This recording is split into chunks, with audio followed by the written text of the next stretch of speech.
menurut Mas Hoiril sama Mas Rifki sendiri, suka duka saat pembelajaran kuliah daring itu apa?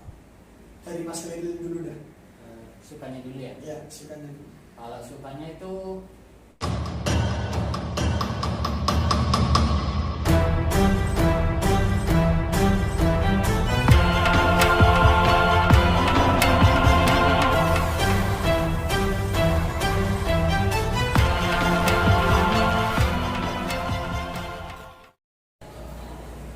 Oke guys, kembali lagi bersama saya Muhammad Imam Purantoro di acara podcast Pojok Fisik.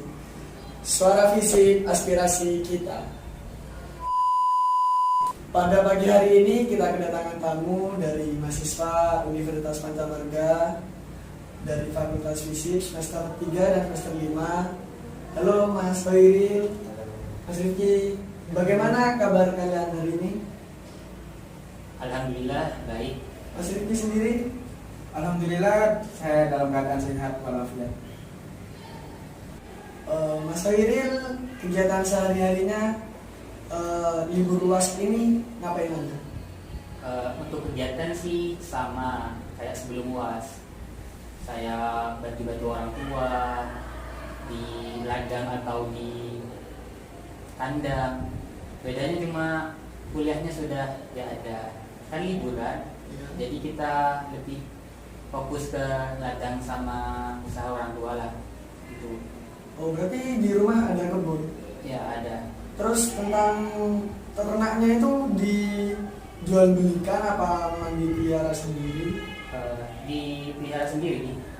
Lebih ke penggemukan sapi supaya 1 tahun 2 tahun dijual, bukan diambil susunya kayak biasanya tuh, lebih ke susu, lebih ke penggemukan gitu.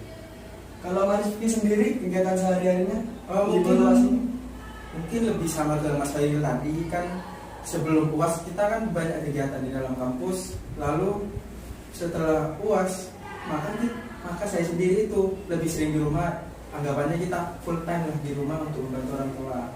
Nah, apa yang saya bantu dalam rumah yaitu membantu usaha bapak saya, yaitu misalnya. Sebelum kuliah offline ini kan, kita kan masih di masa pandemi COVID-19. Nah, sebelum kuliah offline, kita kan pernah merasakan kuliah online atau yang disebut kuliah daring. Itu menurut Mas Hoiril sama Mas Rifki sendiri, suka duka saat pembelajaran kuliah daring itu apa? Dari Mas Hoiril dulu dah. Sukanya dulu ya? Ya, sukanya dulu. Kalau sukanya itu jarak ke kampus sama rumah kan jauh. Ya. Jadi saya bisa menghemat waktu melalui kuliah online itu. Kalau masalah data itu sudah aman lah, ada wifi di rumah. Jadi itu sukanya. Kalau dukanya biasa masalah mahasiswa dari tugas yang numpuk sama jadwal kuliah yang berubah-ubah gitu. Kalau Mas Rifki sendiri? Kalau saat pada pembelajaran daring yang saya sukai itu kayak pas ketika ujian gitu ya Mas ya. Anak-anak itu pasti sudah nyontek Google, nyontek buku. Yang sebelumnya pas offline itu kan tidak ada seperti itu. Dan nilai saya pastinya sudah bagus lah. Dan kadang saya juga pas ketika kuliah daring tersebut ya kadang saya tidur sih Mas. Nah, yang kalau dukanya sih ya kayak biasa lah, seperti saya tidak bisa bercengkrama dengan teman-teman dan dalam keadaan ekonomi orang tua saya lebih ke atas. Waktu kuliah daring itu kan atau online menggunakan aplikasi Zoom. Nah, pembelajaran lewat aplikasi Zoom.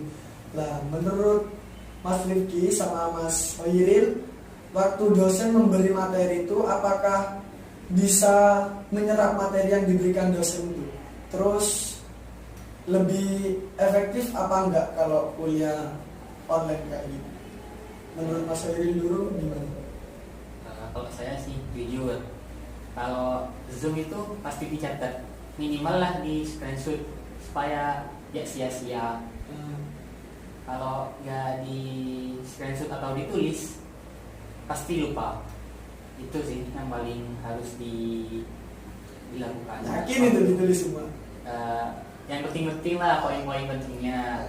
Kalau masalah efektif enggaknya lebih ke lebih ke efisien kalau saya. Tadi itu jarak dari rumah ke kampus kan jauh, jadi lebih selesai lah masalah itu. Tapi nggak dapat uang saku ya kalau. Iya, pasti itu. Kalau Mas Rifki sendiri? Kalau saya sendiri ketika pas Zoom, saya kan mewakili anggapannya anak-anak yang nakal lah. Pastinya Mas nggak Rifki mungkin datang. nggak nakal loh di Mas Rifki. Dikit sih mas. Ya pastinya jika rajinnya dicatat atau di screenshot. Kalau wis nakal ya tidak mungkin lah mas. Pasti ganti dulu Berarti Mas lah. Rifki sendiri anak nakal ya, nggak nyatet ya Mas Rifki?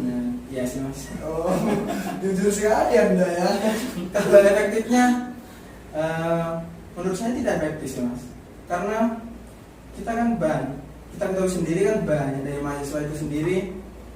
Ada yang nakal, ada yang setengah nakal, ada yang Setengah rajin. nakal ya apa setengah nakal? Ya nakal-nakal dikit lah mas. Setengah nakal, setengah rajin gitu loh mas. Nah, menurut saya ketika pas daring itu tidak diketahui oleh dosen mana yang rajin dan mana yang nakal, karena semuanya bisa dapat dimanipulasi. Nah, gitu mas. Tadi kan Mas Hairil sendiri bilang kalau waktu kuliah online tuh tugasnya lebih menumpuk, lebih banyak lah. Terus tips Mas Hairil menyesuaikan tugas itu sendiri bagaimana? Kalau saya sendiri sih list tugasnya dulu. Seumpama kita kerjakan satu-satu. Hari pertama kita fokus ke satu mata kuliah, hari berikutnya satu mata kuliah, hari berikutnya lagi satu mata kuliah. Terus lah, ya harus selesai. Kalau selesai kan capek kan, tahu sendiri tugas kuliah kayak apa. Selesaikan sedikit lah dasar-dasarnya. Minggu depan dasar-dasarnya lagi, isinya. Minggu depannya lagi penutup. Itu pasti selesai kok. Yang penting jangan males lah. Ya jangan males. Kalau Mas Rifki sendiri, oh ini kelihatannya ini males nih. Ini jalan menjaga tugas nih kan kalau online. Ya saya boleh nakal mas, tapi untuk 3 tugas saya insya Allah tidak. Kalau untuk tugas saya sendiri tuh biasanya mengajak teman-teman saya untuk mengerjakan bareng. Karena di sana kan kita bisa berbagi ilmu, walaupun kita bodoh lah anggapannya. Dan untuk trik saya sendiri, biasanya saya itu menggunakan website-website penting yang ada di Google biasanya. Itu banyak membantu anak-anak biasanya. Gitu, mas.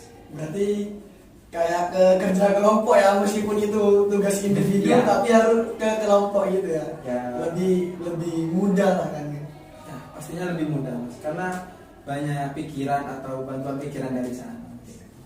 Dasar kekinian itu. Kalau Kan kalau kuliah daring kan nggak ke kampus ya, otomatis nggak dapat uang saku. Nah, menurut Mas Hairil, apakah lebih boros? Bagaimana Mas Hairil menyikapi keuangan khususnya uang saku Mas Hairil sendiri? kalau saya sih kan masalah data itu kuota udah ada wifi, jadi terselesaikan. Masalah lain kayak jajan, ngapain jajan di rumah? Di rumah udah lengkap kok, nasi, lauknya tinggal ambil. Kalau nyemil-nyemil gitu, kalau makan beli makanan ringan, Kok khusus saya pribadi sih nggak suka nyemil gitu. nggak kayak cewek ya. Oh, enggak. Kalau Mas Rifki, Kalau saya sendiri biasanya saya membantu orang tua saya, dari bantu orang tua saya tersebut dapat penghasilan. Nah, penghasilan tersebut saya berikan kuota. Kadang sisanya saya buat jalan-jalan ya mas. sama siapa? Cewek temen? Ya cewek sama. Oh, lebih ke cewek berarti ya. Iya sedikit mas. Dan kebutuhan lainnya sih mas, kayak rokok dan lainnya, bensin. Kan sekarang udah memasuki kuliah offline. Sebelumnya kan saya membahas daring kan, tapi sekarang udah masuk ke kuliah offline. Menurut Mas Rifki, apakah Mas Rifki sudah siap waktu memasuki kuliah offline itu? Jujur pada pertama kali saya kuliah offline, saya kaget sih mas, ketemu sama anak-anak yang kayak gitu mas. Oh ya kan sebelumnya kan belum pernah ketemu sih. Dengan dosen yang sifatnya berbeda-beda, yang harus kita pahami satu-satu. Iya, iya. Nah, itu kan pasti itu mas yang terjadi. Nah, saya kagetnya ada di situ. Udah. Ya. Oh, kalau Mas Riri? Kalau saya sih kayak jadi maba lagi lah rasanya. Apa ya mas ya? Soalnya kan semester 1, 2 itu saya sudah offline, Offline. jadi tahu lah rasanya kayak apa kuliah offline. Kemudian semester 3, 4 kita kan langsung online, tiba-tiba online. Susahnya kan minta ampun itu. Baru semester 5 ini kita online lagi. Saya kan semester 1, 2 itu ngekos. Oh, sampai ngekos. Ya, kan rumah jauh dari Kucil ke Probolinggo kan jauh. Oh, iya. Ngekos semester 1, 2 gara-gara kuliah online kan berhenti ngekos online dari rumah. Terus semester 5 ini yang mau ngekos kan ya apa ya, nanggung lah bahasanya. Jadi terpaksa lah pulang pergi dari Kucil ke Probolinggo. Lumayan 1 jam. PP ya. Ya gitu. Bensin mungkin banyak pengeluarannya mas ya. Pasti gitu. Terus selanjutnya ini pertanyaan terakhir ya. Harapan Mas Hoiril buat Universitas Pancammarga sendiri itu buat kedepannya itu apa? Pendidikan lebih baik lah, bisa lebih bersaing sama universitas negeri lain. Walaupun di sini swasta kan, Ya. kita sudah terbaik kok di Jawa Timur katanya. Kalau nggak salah itu peringkat 10 atau 9 swasta di Jawa Timur. Bisa ditingkatkan lebih mungkin. Gitu. Kalau Mas Rifki sendiri harapan buat Universitas Pancammarga? Kalau harapan saya untuk universitas ini ya mungkin lebih ke sistemnya mas. Bagaimana sistem itu dibentuk dan diterapkan pada mahasiswa dan untuk universitas itu sendiri ya mas. Dan yang saya lihat itu harapan saya untuk universitas itu sarana dan prasarana untuk mahasiswa itu diperlengkap lagi dan diperluas lah mas anggapannya agar para mahasiswa itu bisa mengembangkan jati diri mereka sendiri dan kemampuan mereka sendiri. Berarti kayak ditambahin sarana dan prasarana itu kayak ditambahin lagi kan unit kegiatan mahasiswanya, kayak dibikinin lapangan voli, lapangan futsal, basket, biar anak-anak yang gemar berolahraga itu biar lebih enak juga kan ya. Iya, baik. Seperti itu mas. Nah kan biasanya anak-anak yang memiliki kemampuan itu memiliki wadah kan mas. Nah, jadi dari wadah tersebut para mahasiswa tersebut bisa bersaing lah mas dengan universitas lain dan membanggakan universitas ini. Tidak harus bersaing tentang akademik sih. Tidak mas. Kejuaraan sih banyak. Kayak olahraga juga kan. Bahasa lainnya paling gedung olahraga lah. Kayak gitu. UPM. Lebih enak kayaknya.